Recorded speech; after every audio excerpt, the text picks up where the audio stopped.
नमस्कार प्रणाम भाई लोग। हम आप सबको बता दी ट्रेंडिंग स्टार खेसारी लाल यादव एक बार फिर से यूट्यूब में तबाही मचा दिले बड़न और व्यू के तो मैंने बहुत छारी कर दिले बड़न। तो हम आप सबको बता दी ट्रेंडिंग स्टार खेसारी लाल यादव के एक बहुत ही जबरदस्त सॉन्ग आ गया बा।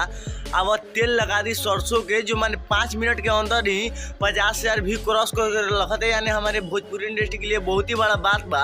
और ट्रेंडिंग स्टार के जितने भी फैन बड़न मैंने गाना के काफ़ी तारीफ करी कि गाना मैंने इतना जबरदस्त बनू कि कुछ कहे कि मैंने बात नहीं के। आप लोग ये गाना के अगर मैंने फुल साउंड यानी कोनो गुफर में बजाम चाहे होम थिएटर में तो इतना मैंने जबरदस्त साउंड बानू कि कोनो मैंने बात ही नहीं की। गाना मैंने इतना खतरनाक बा, इतना मैंने बिजोड़ बा।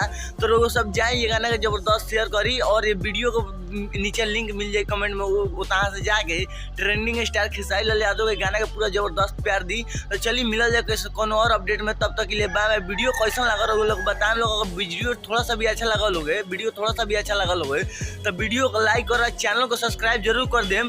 ट्रेंडिंग स्टार या पावर स्टार पवन सिंह से कोई भी यानी भोजपुरी से छोटा बड़ा कोई भी रिलेटेड खबर अगर होके जो सबसे पहले लोगों के पास पहुंचे। चलिए मिलता नहीं किसी और वीडियो में, तब तक के लिए बाय बाय।